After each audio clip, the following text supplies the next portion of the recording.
Navi Mumbai airport influence notified area म्हणजे नैना आणि परिसर ज्या पद्धतीने डेव्हलप होतोय, एअरपोर्टच्या 25 किलोमीटरचा परिसर ज्या पद्धतीने डेव्हलप होतोय, त्यात सगळ्यात महत्त्वाची घटना एक घडते अजून, ती म्हणजे दिल्ली मुंबई कॉरिडॉर. म्हणजे अगदी दिल्लीपासून मुंबईपर्यंत आणि मुंबईच्या एक्सटेन्शन पासून हा जो 90 किलोमीटरचा मुंबई वडोदरा एक्सप्रेसचा स्पर आहे तो JNPTला जाणार आहे.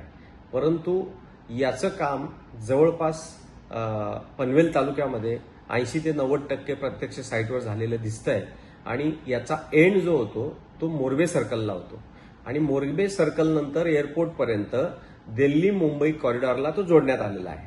आणि जिथं मोरबे सर्कलला तो कनेक्ट होतो त्या ठिकाणी सराउंडिंग एरिया इथं एकाच वेळी 2 एक्सप्रेसवे जॉईन झाल्यामुळे मोठ्या प्रमाणात त्या ठिकाणी विकास होणार आहे. पण प्रत्यक्षात जो विरार अलिबाग कॉरिडॉर आहे, हा कॉरिडॉरला आतापर्यंत वेटिंग होती, सर्वे झालेला होता, बरीचशी कामं त्या ठिकाणी शासकीय प्रोसेस झालेली होती, परंतु मध्ये टेंडरही काढण्यात आले होते. परंतु ते टेंडर रद्द करून आत्ता कालच शासनाने या कामासाठी म्हणजे जवळपास हा 126.6 किलोमीटर लांबीचा जो मार्ग आहे, म्हणजे तो नवघर ते पेण दरम्यान आहे, याच्या पहिल्या टप्प्याला म्हणजे 96.41 किलोमीटर यासाठी बांधा वापरा म्हणजे BOT तत्वावर याला मान्यता दिलेली आहे.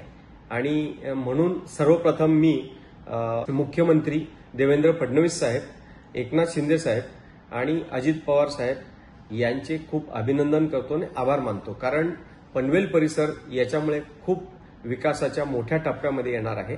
आणि या ठिकाणी खरं तर हा जो टप्पा गाठला जाणार आहे त्यामध्ये दिल्ली मुंबई कॉरिडॉरचं काम 90% पूर्ण झालेलं आहे. परंतु हा प्रत्यक्ष अंमलात येण्यासाठी, रोड तयार होण्यासाठी अजूनही माझ्या माहितीनुसार 1.5 ते 2 वर्ष जातील. आणि एवढा काळ जाऊ नये आणि दिल्लीपासून मुंबईपर्यंत जर म्हणजे मोरबेपर्यंत जर काम पूर्ण झालेलं असेल तर त्या ठिकाणी मोठ्या प्रमाणात ट्रॅफिक एकत्र होण्याची शक्यता आहे. आणि इकडे पुढे कनेक्टिव्हिटी नाही आहे, अगदी छोटे छोटे रोड आहेत, विलेज रोड आहेत. तर ही कनेक्टिव्हिटी करण्यासाठी आत्ता तात्पुरत्या स्वरूपात मोरबे सर्कल ते तळोजा MIDC पर्यंत एक कनेक्टिव्हिटी व्हावी अशी माझी मागणी आहे. कारण या 2 वर्षापर्यंत दिल्ली मुंबई कॉरिडॉर तर थांबणार नाहीये, ती ट्रॅफिक जी येणार आहे ती आपल्याला डायव्हर्ट करायला लागणार आहे. आणि त्यामुळेच मी ही मागणी करतो की या ठिकाणी जो सिडको नैनाने अप्रूव्ड प्लान आहे, डेव्हलपमेंट प्लान, विकास आराखडा जो मंजूर आहे, या विकास आराखड्यामध्ये काही 36 मीटर 45 मीटर असे वेगवेगळे रस्ते आहेत.